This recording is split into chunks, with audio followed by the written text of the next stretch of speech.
Being an entrepreneur takes dedication and commitment. It can also be very lonely, especially in the beginning when the hard choices between hanging out with buddies and missing the occasional family group outing.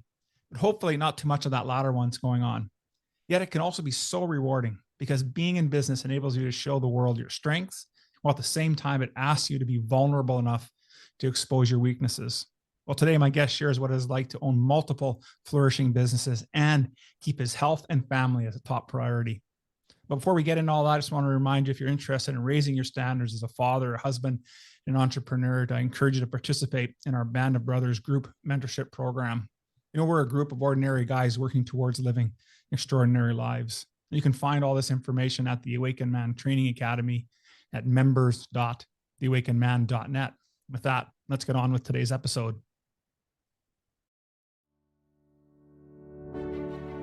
The average man today is sleepwalking through life, many never reaching their true potential, let alone ever crossing the finish line to living a purposeful life. Yet, the hunger still exists, albeit buried amidst his cluttered mind, misguided beliefs, and values that no longer serve him.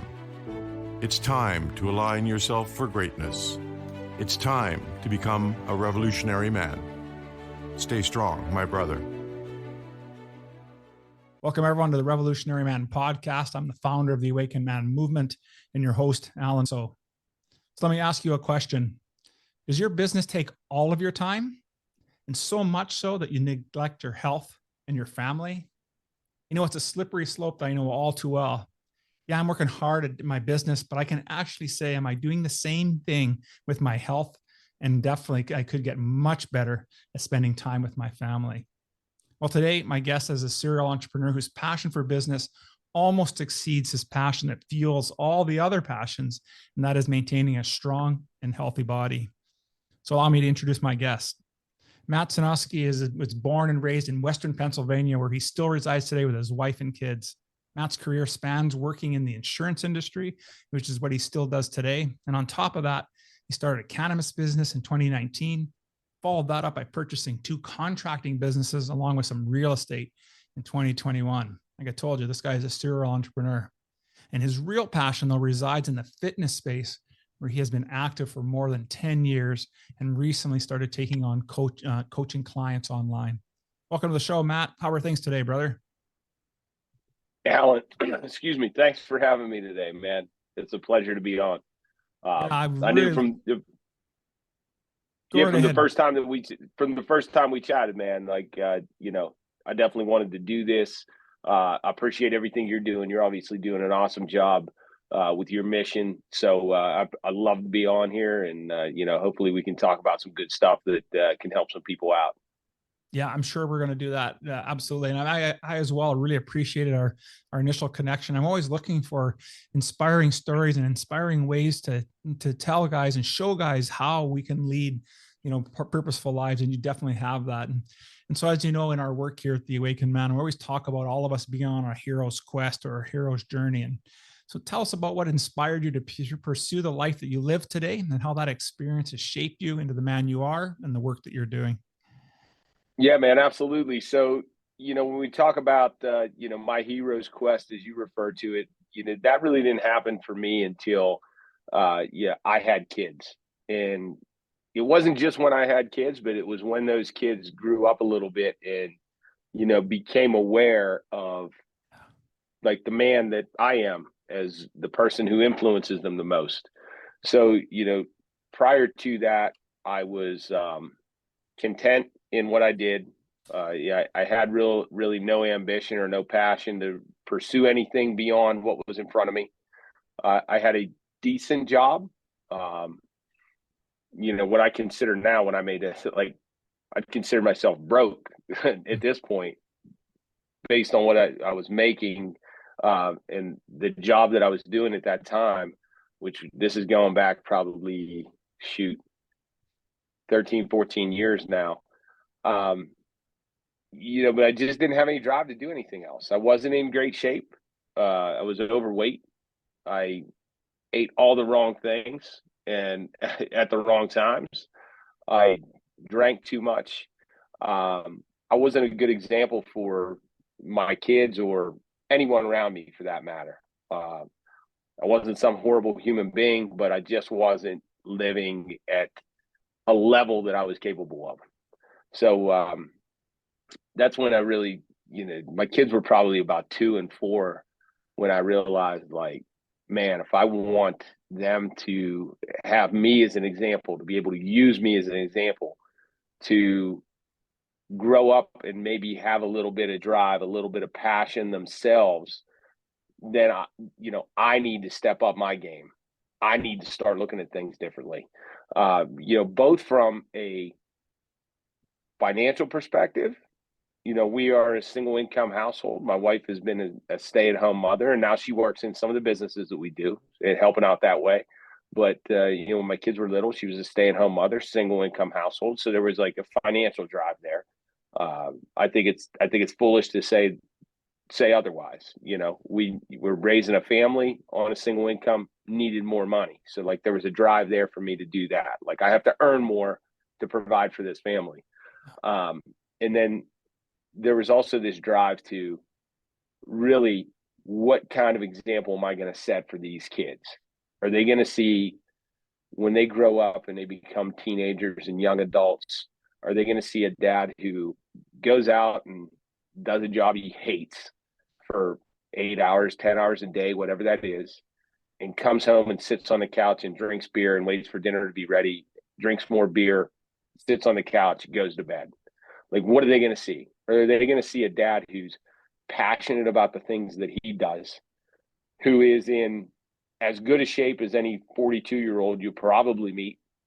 Not that there's people out there that are better, don't get me wrong. I don't want to take this the wrong way. But when you look at the average 42-year-old, I'm working out 7 days a week.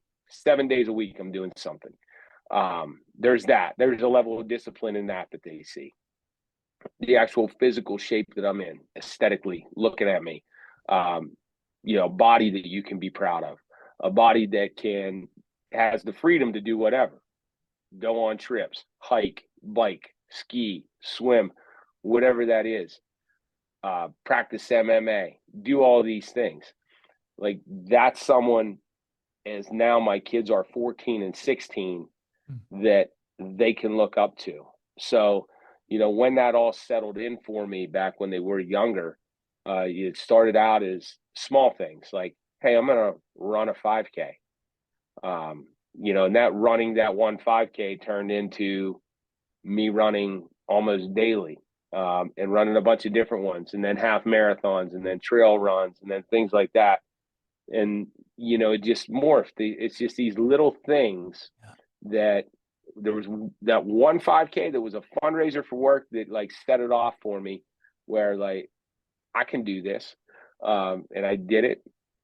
And then that got me into like, hey, I should get back in the gym, because like when I was younger, I wasn't always lazy and unambitious. I was an athlete when I was growing up.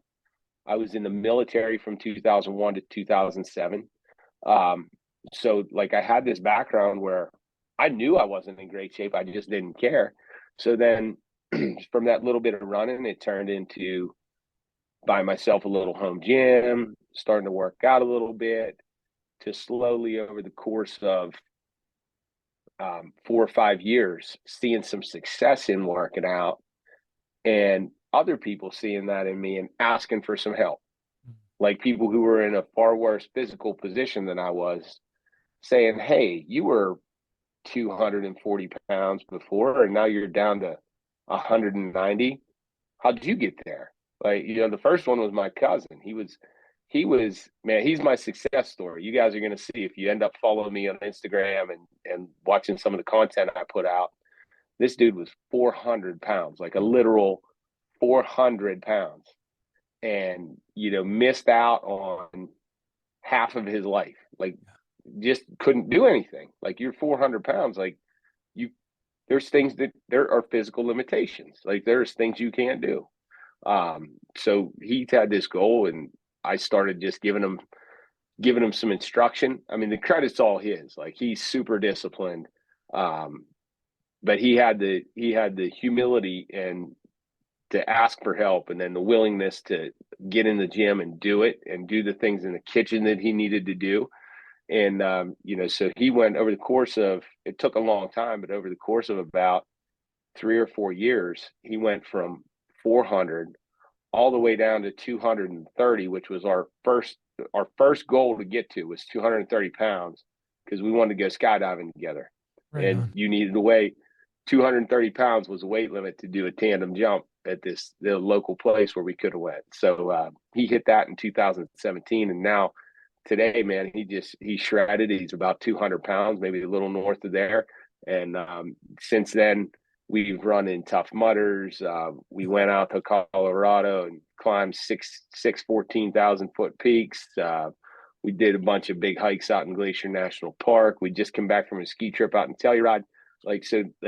In that, really for me was the thing, like watching someone do that and sort of going through it with them. Like this was sort of remotely. I was just giving a little bit of instruction. Like I said, he did it all on his own.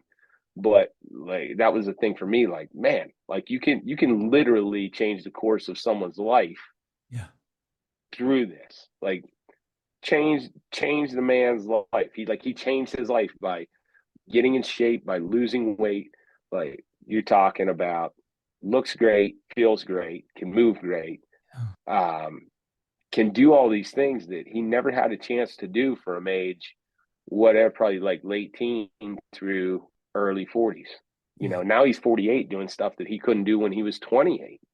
And there's this freedom in that. You know what I mean? Like my whole thing, like I wrote, he actually inspired me to write a little book, which was my first stab at doing anything. And, looking back on it, whatever, I published a book, but it was really kind of garbage, but it was my original work, right? It was the first time I ever did it. And for anyone thinking about writing a book out there, like it's a daunting task, like to even write a short book. So I did it, and the title of the book was Freedom Through Fitness. Right on. And that's just kind of my perspective on it. Like that's the thing that I think it brings you.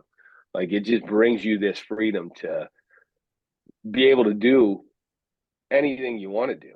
Like it brings you a level of confidence that other people don't have. It opens up doors to do things, physical activities. It brings a level of discipline. Like it transcends going to the gym every morning. It really does. And there's people who listen to this, and there's people who hear me speak who are like, that's a bunch of BS. But hey, man, when you're living it, like I can tell you right now, like if you are not in shape now, and whether you do it on your own or you work with someone, you get in shape, it will change your life. It will change it. Oh, without that's a why doubt. I'm so passionate about it. Yeah, for sure. And without a doubt, you can't live the life that you're living and growing and changing other lives in the other work that you do without being physically in a good shape, taking care of your body fully.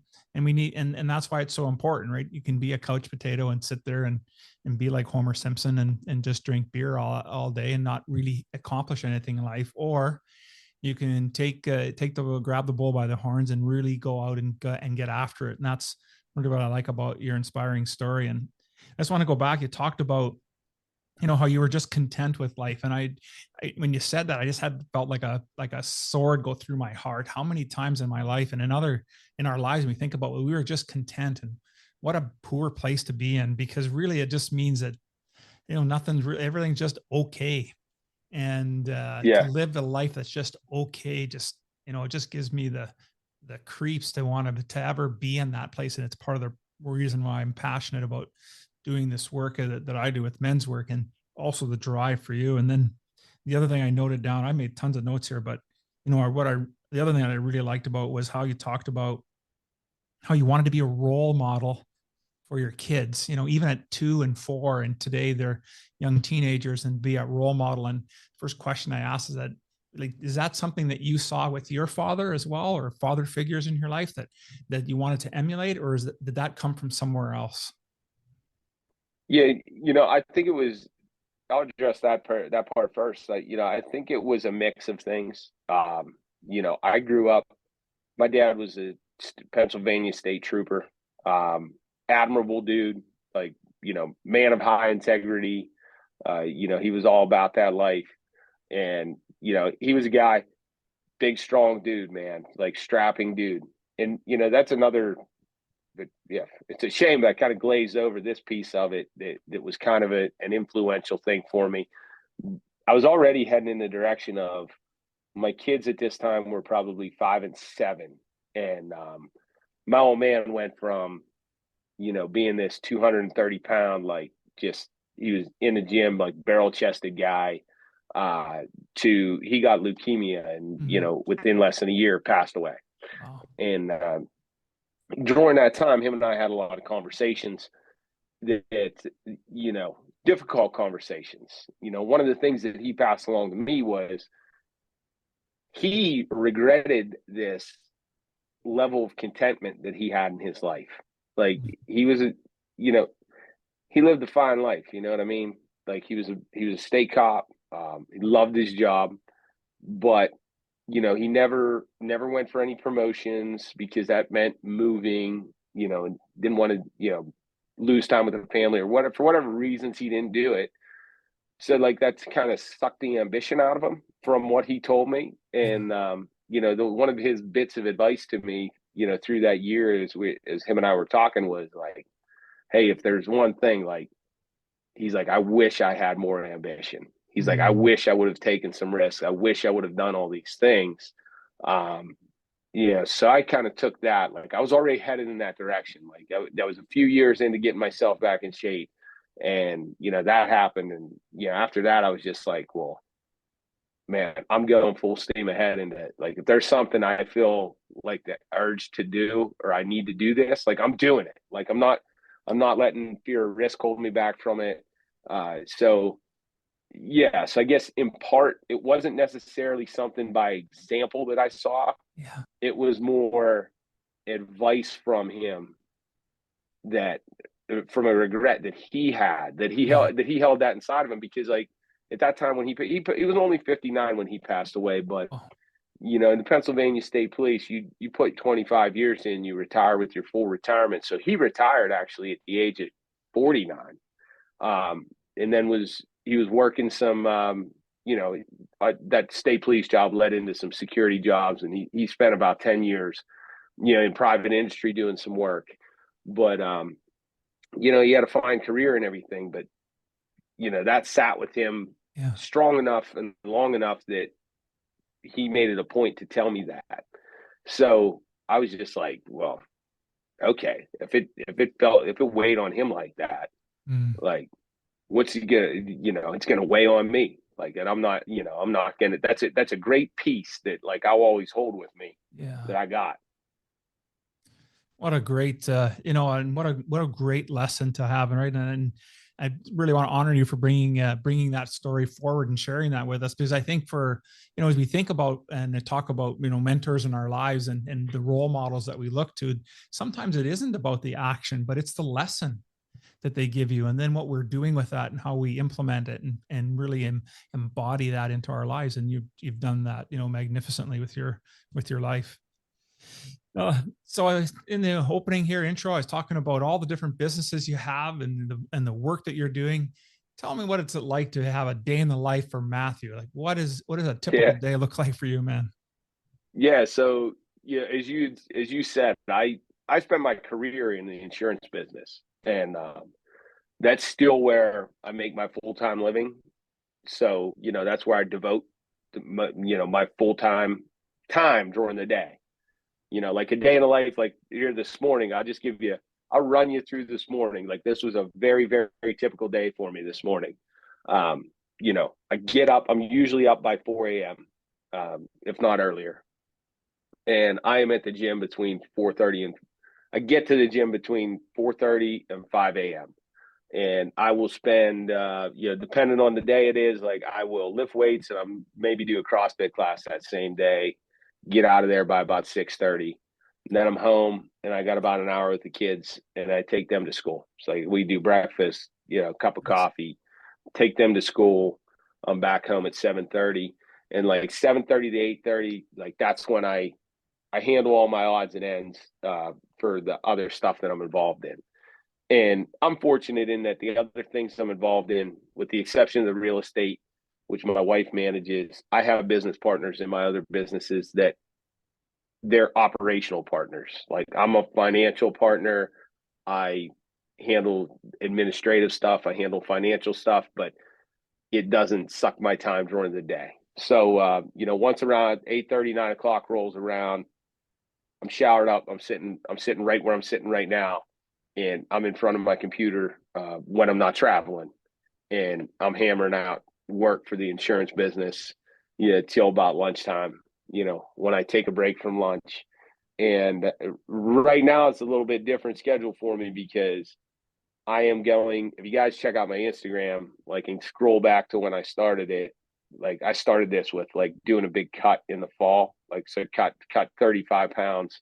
Not that there's before and afters, you guys can check that out. But I cut 35 pounds I didn't even know I needed to lose. And that's a chore. So I'm doing a little mini cut now, because now I put weight back on intentionally, and I want to cut weight back down. So now I'm doing a little mini cut. So I'm doubling up my workouts for not every day, but a few days a week. So today, boom, lunchtime, a quick bite to eat, back to the gym, and just did 45 minutes of some cardio, like just low intensity, just 45 minutes of grinding it out. Right. And then I'm back home, another few hours of the insurance work. I put in my time. And that work never shuts off, though. Like, it's constant emails. I was answering emails right before this call. So I can't even quantify the hours a day I put into it. And then throughout the week, like, I'll have some strategic calls for my other businesses, like, because, like, I'm not engaged in the day-to-day operations, but I am engaged strategically in them. The CBD business is predominantly an e-commerce business. We sell the bulk of our product online. We do have 2 storefronts that, one of them I own the real estate. That was my entry point into real estate. It's a mixed use property with some retail, which we occupy on the first floor, and then some residential properties on the second floor, or second and third floor. And then, so that business, there's really not a lot to do hands-on day to day. It's more really strategic execution of marketing plans, things like that. And then the other business is a contracting business that I bought out. Actually bought out 2 contractors. It was funny. This was back in like August of 2021. They were here at the same time. One of them's cutting my grass. He's got his little crew of guys, and he's cutting my grass and doing my landscaping. And the other one is putting new gutters on my house. And I'm here working from home, and I just go outside and I'm BSing with them. And the older guy who owned the gutter company was like, he's saying how he wanted to retire and wanted to sell the business. I just asked him how much he wanted. He threw out a number, and I was like, I'll buy it for that much. I'll buy it. Like, I just thought, like, I don't know. It was a very, very spur of the moment thing. And the younger guy who owned the contracting or the landscaping company, he come up and he's like, what are you guys talking about? I said, I just bought his business. And I said, we chatted for a little bit, and the older gentleman left, and Zach, my partner, he's like, why don't you buy me out too? I'm like, listen, I said, I don't need, I'm buying this guy out. He's retiring. I think I could make his money back pretty quick. I said, I can't run all this. He's like, well, no. He's like, buy me out, and then we'll be partners in it, and I'll run the stuff in the field. And I was like, all right, let's do it. Like, so it happened in my yard in the afternoon, like in no time. I went from like having no interest in doing this. And that business is going extremely well. Like, we have tripled the size of it in a year and a half. And, we've got, there's 5 full-time employees now. He went from having a couple part-timers. We got 5 full-time guys, and just have expanded, adding on another crew this year. It's going well. We're marketing it now, Right buying equipment, doing all this stuff. So yeah, it's going nice. Right And so my wife, she just started working for me a few weeks ago, and we're going to see how this goes. So see if she likes it. Well, we talked about having family involved, right? So yeah, absolutely. And it's gotten to a point where like the administrative work has become like real work now. Yeah. So I needed someone I found myself sitting here and this is a bit of advice for anybody out there who's an entrepreneur. I found myself sitting here with my time consumed with activities that weren't making me any money. I'm talking like signing and mobile depositing checks, paying bills that are coming through my email, or physical bills that we got to write checks out for, calling people to collect money. Like these are all things that are like, there's a reason that big companies have, you know, people who handle accounts receivable, who handle accounts payable, who are administrative assistants, who do all these things. And that's so the people who are the visionaries, the people who are in the operations, have the opportunity to do the things that they need to do to continue to grow the businesses. So, you know, setting up processes and pushing that work off that is, I don't know what the right word is for, but like, let's just say non-revenue generating work or administrative type work. Like, let's just get that off of my plate so that I can focus my stuff, my time, and my energy and my thoughts on growing the business. Like, so for, you know, the first year or so, it was just like, well, I can do this. Why should I pay someone to do that? You know, I think most, I'll say this, most. So if you are an entrepreneur and you are sucked into this, most entrepreneurs do that. Yeah. And most entrepreneurs think like that. And the one thing, I do a lot of speaking engagements with a local college. Like, I'll go in and talk to a class or business class, a marketing class, or whatever. I had an opportunity to go in and sit on a panel of entrepreneurs at a local business school. And one of the big things, like my big takeaway, like when you become an entrepreneur, is almost everybody who becomes an entrepreneur, they do so because they love the thing they do, right? Mm-hmm. So I'll use myself as an example. Like, I am growing this fitness business because I have a passion for fitness. What percentage of the work it takes to grow this do you think is actually doing the fitness work? Oh, maybe the 5%. Code. Yeah, that exactly. You hit the nail on the head.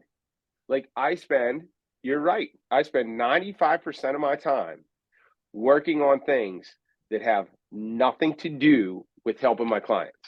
Yeah. Like, it's setting up systems so that sales funnels and systems so that you can market the business, so you can get clients in the door.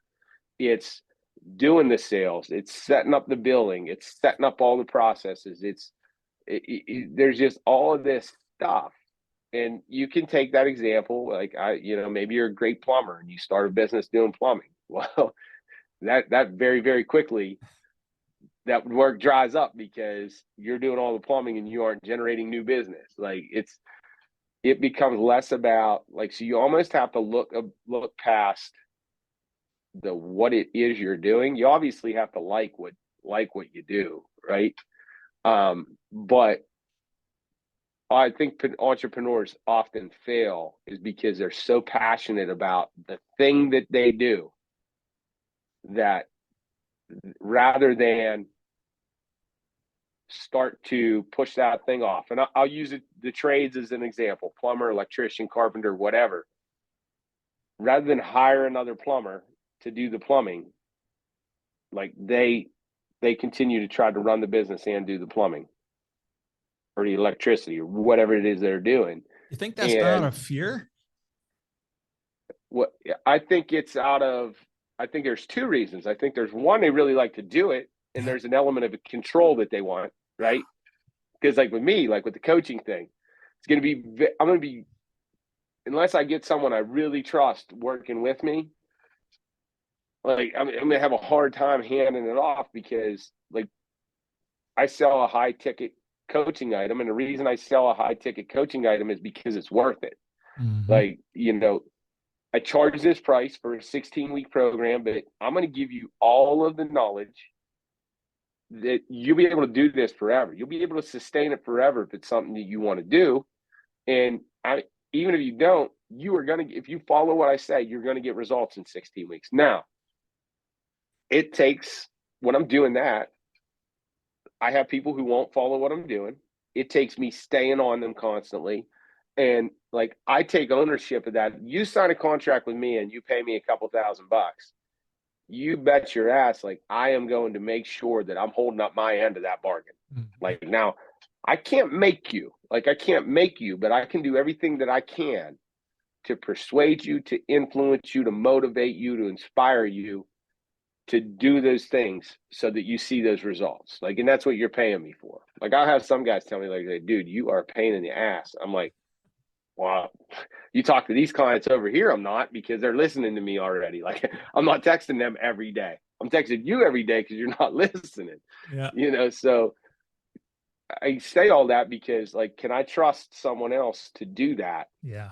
If I'm not the one doing it. So, like, now I'm over here growing this business and I'm paying trainers to train people on my behalf. You know, it's a hard thing. Like, you eventually have to do that if you want to scale, because, like, as an entrepreneur, as someone who's a doer, you know, you are your own bottleneck. Yeah. You know, like, I can only train so many people. Yeah. You know, and right now I have about 20 clients, and I think when I get up to 30 or 40, like, I will probably be to the point where I need a trainer under me, you know, who's using all they're training the way I want. Like I'd approve all the plans, all the direction with everybody, all the programming, but, like, they're handling the day to day. Like, you know, it's just, it's the way it will have to be if I want to scale this to a point where, it's something that's big enough and sustainable to where it's a business for me. It's a full-time income. So that is the decision that you get pushed into as an entrepreneur. Unless, I'd say there is this but. But if you are if you just, your aspirations are, and I'm not saying there's anything wrong with this, like, your aspirations are just to be a sole proprietor, and you just have to understand, like, that your earning potential is going to be capped by that. Like, so, and there's nothing wrong with that, man. Like, the guy I bought the gutter business off of, he had a great life for himself. He did it by himself. He was an owner operator with a couple of helpers. And that's fine. Like, he made a fine living for himself. He winters down in Florida. Bought himself a job, basically, right? Exactly. So it is, I tell even the people I'm training for fitness this, like, whatever it is, it's going to make you happy, right? Yeah. You know, we sit here and I talk about, like, me, I'm with you. You mentioned this earlier. Like, I will never, ever, ever be comfortable or content. And that's just going to be me. Like, that, I'm not saying that that's right, but, like, for me, what makes me happy is chasing all this stuff and finding success and helping other people and doing this. If that's not you, that's okay. But, like, I think a lot of people become entrepreneurs because of the draw and the opportunity to really make something for themselves. Yeah. And if that is the reason you're drawn into it, then I think you need to think about, like, I got to be careful about how passionate I am about this thing, because eventually I'm going to have to let this thing go, or you're going to have to partner with someone who can grow and run a business while you still do the thing it is that you started the business for. Yeah. Well, and what I really like about that's very rare. That's very rare, though. That's very, very rare that you see a partnership go that way. Yeah, absolutely. But what I really appreciate, everything that what you're saying here, Matt, is that you're still, in your entire day, even with all the businesses and everything going on, you're still finding time. You're putting time in there for family. And that's the other thing in our, in the first time we got together, I really was inspired by hearing you talk about that, about how family was still important and plays a part in your role. And at this stage now, you have your wife involved and doing some of the administrative stuff. And so I think that's also a key message for guys to take away, that, man, you can have lots of drive and do and go after things. But when you have things in the right order and the right priority, you still can keep your body in shape, keep your family involved. You're doing it the right way. And so I think that's really key. Yeah, I appreciate that. Like, there is a balance there. not that time with your family isn't sacrificed when it needs to be, but I prioritize,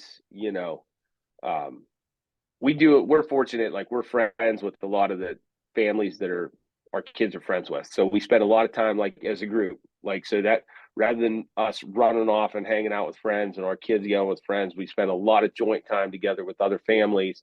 Nice. Which there's more opportunity to influence, other fathers, other mothers, other parents, and then never, ever, ever miss kids' sporting events.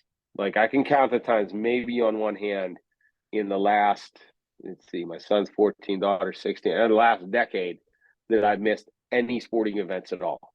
Like, so go to all of those, coach where I can.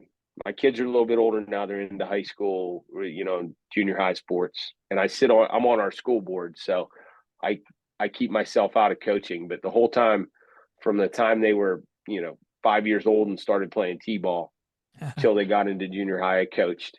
So I try to prioritize, as much family time as I can. And that's why and it's little things, man. It's little things that can be meaningful.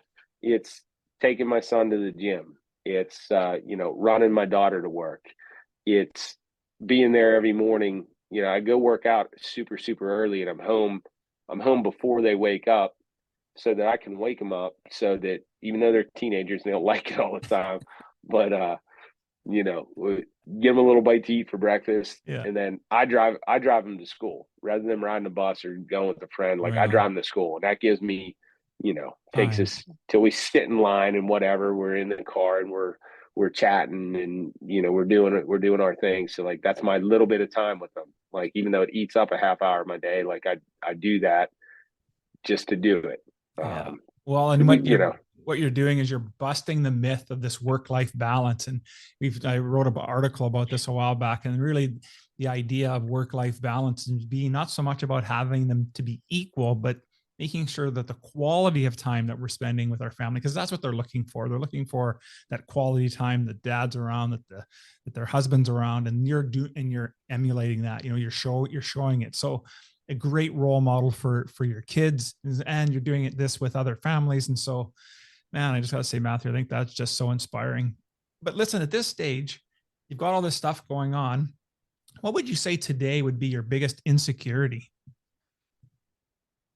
My biggest insecurity is still, and I don't think this goes away. And I think that if you don't have it, that, you it's kind of foolish, but, like, I have this massive fear of failing, like, just overwhelming fear of failing.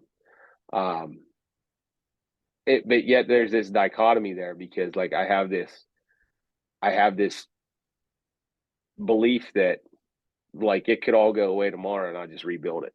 Like, I'll figure it out. But, so I have this insecurity that, like, I'm not running these businesses right, that they're going to fail, that, whatever. But then there's this confidence I have back here that's like, well, listen, you did this before, you just do it again. Like, we'll figure out a way to make money again, like, whatever it is. So, that's my biggest thing, that, just the constant, and it's a powerful, it's a powerful feeling. And if it's a feeling you need to get comfortable with as an entrepreneur, because, I'm going to tell you, for those of you who don't have your own business, like, there is the constant pressure and stress of having to generate incoming revenue and spend your earnings, basically. Like, you have to, like, otherwise you can't sit on it, because it just gets hammered with taxes and everything else. So, like, you got to be constantly spending, reinvesting, and then that depletes cash, and now you got to earn more cash over here, and it's just this constant cash flow situation. So, I think that fear is healthy, and it's something that you have to get comfortable with. Like, as strong as it may be, it's just like, you just got to get used to it if you're going to run a business, and you can't get careless with it. I'll tell other guys I know who own businesses that, they'll be like, dude, you sit on too much cash. You're too conservative with this. That may be an area, like, as much risk as I take when it comes to cash flow, like I'm pretty protective of that. I invest back in our businesses, but like I always hang on to enough cash to be comfortable. And, I don't know that necessarily is right. We get away with it right now because we're a pretty young business and we have a lot of write-offs and stuff that we can do. But like, there's going to come a time where I need to get more comfortable with spending that money, which is going to add to that pressure and that fear. But it's just, I say all this to let you guys know that this is just the nature of being an entrepreneur and the nature of having your own business. Absolutely. Listen, when all the chips are down, what is the one resource? Maybe it's a skill or attribute, whatever it is, but what would be that one resource that you lean on in order to get you moving forward? I would say that is, if we're talking just like internally, it's just the discipline. And I've stolen this from, or learned this, however you want to say it, probably about, well, I don't know, probably been 7-8 years ago now, when I was introduced to Jocko Willink, and, his whole perspective on stuff. I can remember the first time I listened to some of his podcasts, and I'm there with my wife. I'm like, you got to listen to this guy. I said, he says the same things I said. It was very like, it was affirmation for me, and so it made me just like go just head first into like, and just commit to that. How it's, he says it all the time, like there's no such thing as motivation. It's all about discipline. But so I just rely on, I know I do things the right way. And it can be easy when you get pressured with stuff to panic and make decisions that are out of character for you. That when you start pressing, you make the wrong decisions. You make decisions with haste and everything. And, I'm generally pretty calm. I don't get excited about stuff, and I just rely on that discipline to just like keep plugging away and making those right decisions. Like, cause you're going to have times you face, I don't care what kind of business you're going to have ups and downs. You're going to have good years, good months, good quarters, good years, and you're going to have bad months, bad quarters, bad years. That's going to be the way it is. And, but you can't make decisions that are dictated by those circumstances that you're facing at that time. Yeah. Makes total sense, right? It's because you've developed that practice, and I was interested to find out what that would be. And I'm not surprised to hear that the discipline becomes that skill or that attribute that you fall on and it fall back to. And I think as entrepreneurs, we do that, but go ahead. Yeah. The second thing I was going to say there is like, there's another thing that's, it's not necessarily me, but I've built relationships through the course of doing all of these businesses. And I'm going to tell you this, like, there's good people out there to help you if you ask for it. I am a believer in you get what you give. Like, so I am constantly helping other people, constantly. And I do that for, 2 reasons. One, I want to help, and 2, I still got you there. You blacked out on me for a sec. But the other reason is like, I know if I'm willing to help these people, there might be a day where I need their help.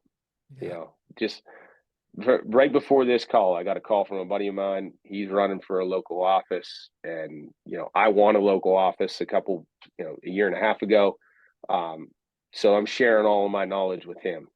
Get together with him, meet with him. I'm there at his place. I get a call. I got, someone else I know needs help moving something. Boom, I'm running over there before I get on this call and help them out.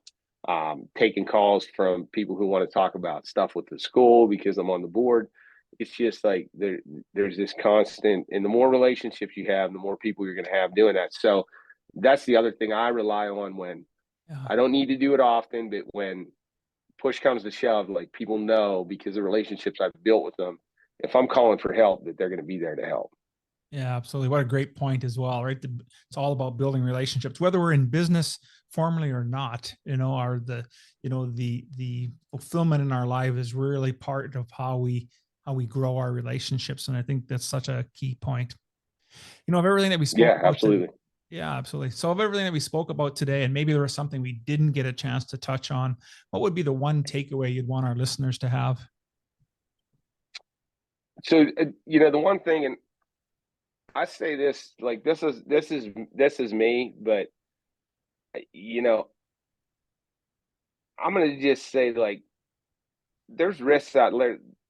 Life is short, man. And there's risks that we can take, whether that's with businesses, with relationships, um, with opportunities that we have to do and see things, experiences. Like, don't run away from those risks. Like take them, because like on the other side of those is, there's success, there's experience, there's all these things that so many people miss out on. There hasn't been not one thing in my life that I have this, I was met with a decision, I decided to do something and I regretted it. It doesn't happen, but there are things that I didn't do that I regret, like opportunities that I didn't take. Even if I took an opportunity that ended up being the wrong one, like I learned from it. Yeah. Took a job, wasn't the right job. I learned from it. But there have been opportunities where, I didn't take a job and I didn't go on a trip. Like, and those ended up being great opportunities that someone else got because I missed out on them.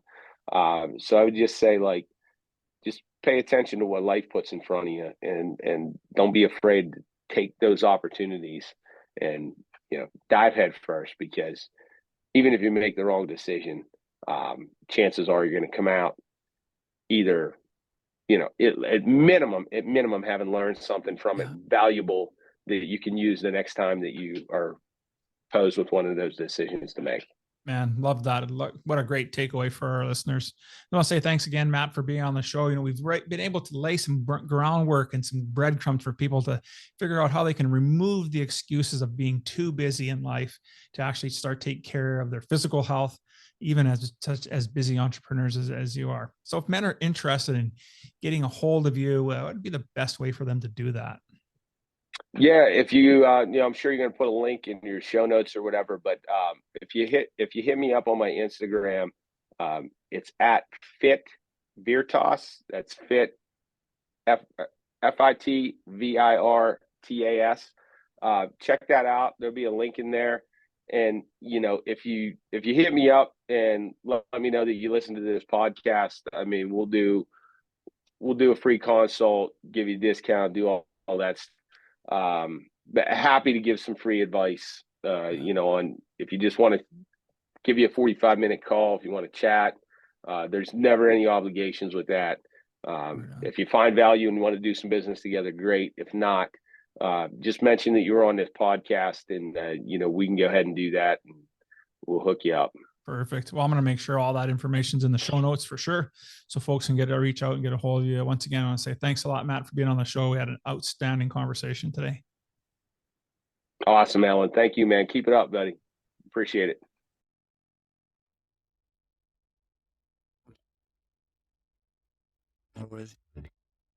Thank you for listening to the Revolutionary Man podcast. Are you ready to own your destiny? To become more the man you are destined to be? Join the brotherhood that is the Awakened Man at theawakenedman.net and start forging a new destiny today.